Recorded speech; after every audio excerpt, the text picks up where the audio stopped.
Le stress, ce sont des perturbations biologiques et psychiques provoquées par des événements,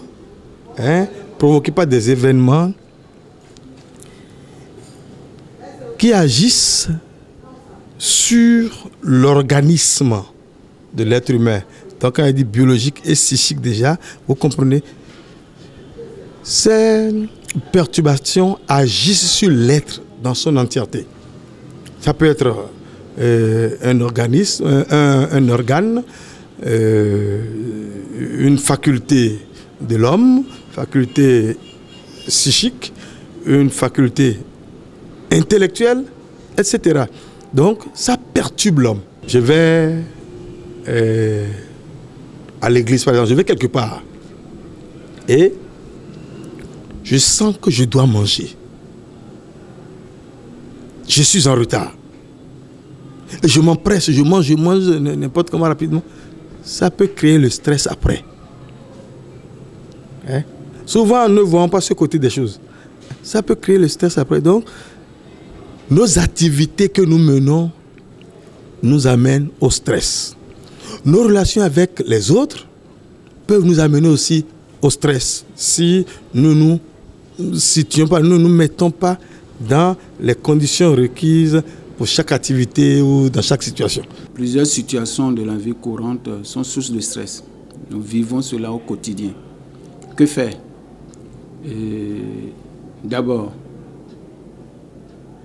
lorsque le stress, c'est sur le lieu du travail, vous êtes responsable, la meilleure façon c'est de planifier. Vous êtes travailleur et responsable d'une structure, d'une unité de production, de la mauvaise planification par exemple.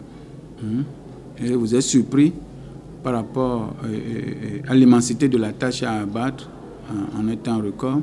Il y a aussi que peut-être que vous recevez aussi des instructions peut-être à un moment pour abattre, pour faire un maximum de choses en un minimum de temps, comme on le dit. Et tout ça là, ça stresse.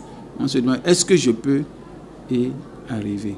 Et surtout, agir conformément à ces possibilités.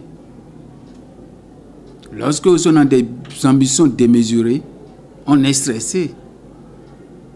Et face à ça, il faut avoir donc... faut programmer ce qu'on a à faire, ça puisse répondre à ces possibilités. C'est les soucis. C'est les soucis, les inquiétudes qui amènent le stress. Les inquiétudes que l'on a souvent face aux objectifs non atteints.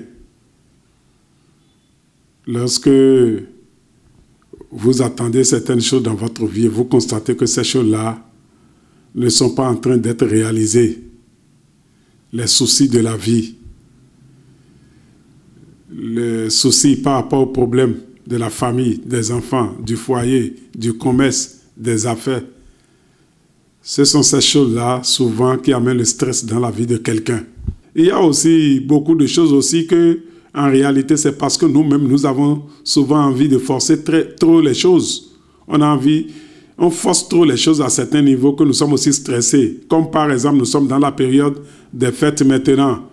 Il y a beaucoup de parents qui sont stressés à cause de ce que je n'ai pas encore trouvé de l'argent pour m'habiller, pour habiller mes enfants. Il y a certains qui sont stressés en se demandant qu'est-ce que nous allons manger pour la fête, qu'est-ce que nous allons boire. Mais tout ça là, en réalité, c'est l'homme même qui se surcharge. Parce que, après tout, il n'y a pas de médicament à la pharmacie qui guérit le stress. Et il n'y a rien dans ce monde. Parfois, même les gens sont stressés et parfois, ils vont aller s'asseoir dans les buvettes pour aller boire. Tu vas boire l'alcool et puis après, le stress va revenir quand l'alcool va quitter. Donc, c'est Dieu seul qui peut délivrer quelqu'un, protéger quelqu'un contre le stress. C'est à cause de cela qu'il faut se remettre entre les mains du Seigneur. Parce que qu'on le veuille ou pas, nous sommes déjà sur cette terre. Et la vie dans laquelle nous nous trouvons nous présente tellement d'éléments autour de nous, qu'on le veuille ou pas, qui peut nous stresser. C'est à nous d'affronter donc le stress et de dire non à ces choses-là que la vie nous présente.